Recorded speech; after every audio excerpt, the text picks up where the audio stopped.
Hazrat Abu Hazim has reported from Hazrat Sahil bin Sa'ad radiyallahu anhu that one of valiant Muslim warriors was fighting in a battle under the Prophet's command.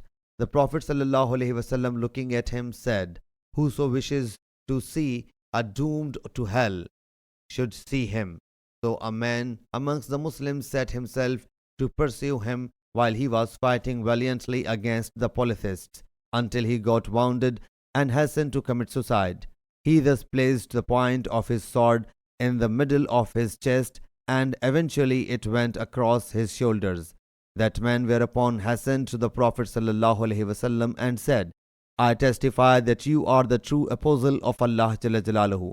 He sallallahu alaihi wasallam asked, "What happened?" He submitted, "You declared about so and so that whoso wished to see a hellbound should see him while he was considered as one of the high-ranked Muslims.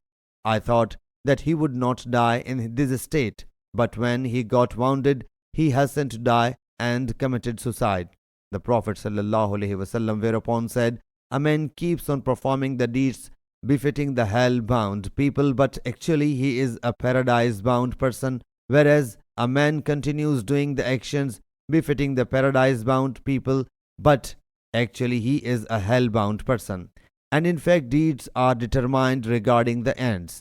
Sahih Bukhari, Hadith number 6607.